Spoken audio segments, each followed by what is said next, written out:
திரைப்பட நடிகர் பிரகாஷ்ராஜ் அவர்கள் அரசியல் மேடைகளிலே அரசியல்வாதிகளை வைத்துக்கொண்டே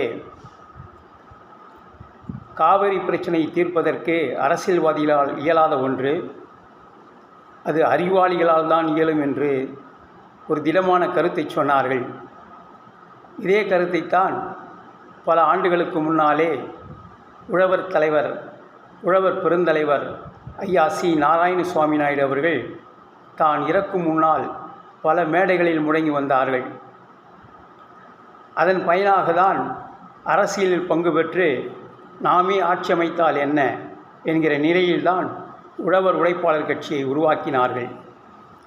திராவிட முன்னேற்றக் கழகத்தில் இணைந்து கூட்டணி அமைத்து 10 தொகுதிகளில் போட்டியிட்டு தோல்வியும் உற்றோம். ஒரு பாராளுமன்ற தொகுதியில் தனித்து நின்றும் போட்டியிட்டோம். ஆனால் தொடர்ந்து நாம் இந்த தேர்தல்களில் பங்கு பெறாமல் இருந்ததே பெரிய தவறாகவே இன்றைய நிலையில் கருதுகின்றோம்.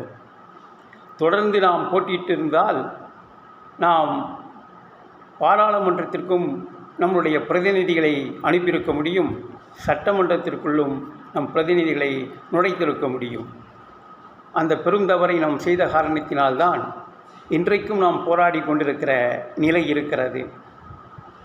அறிவாளிகளை கொண்ட நமது இயக்கம் ஆட்சி அமைக்க வேண்டும் என்கிற எண்ணம்தான் எங்கள் மனதிலே தோன்றி கொண்டிருக்கிறது.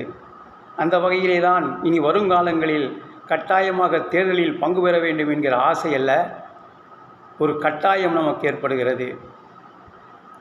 விவசாயிகள் பிரச்சனை எந்த வகையிலும் தீர்க்கப்படவில்லை. வீதிகளில் நின்று போராடுவதோடு சரி.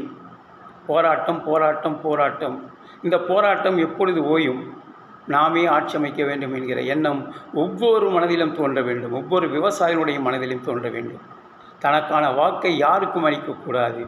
நம்மளுடைய வாக்கு நமக்காகவே பயன்படுத்தி கொள்ளுகின்ற எண்ணம் வர வேண்டும். அந்த எண்ணம் விரைவில் வரும் என நம்புகிறேன். தொடர்ந்து போராடுவோம், தொடர்ந்து வெற்றி பெறுவோம், ஆட்சியை நாம் கைப்பற்றுவோம் என்கிற எண்ணம் எங்களுக்கு மட்டுமல்ல, அனைத்து விவசாயிகளுக்கும் தன்னுடைய நெஞ்சங்களில் ஆழமாக பதிய வேண்டும் என்று கேட்டுக்கொண்டு வணக்கத்தை சொல்லி விடைபெறுகிறேன். நன்றி, வணக்கம்.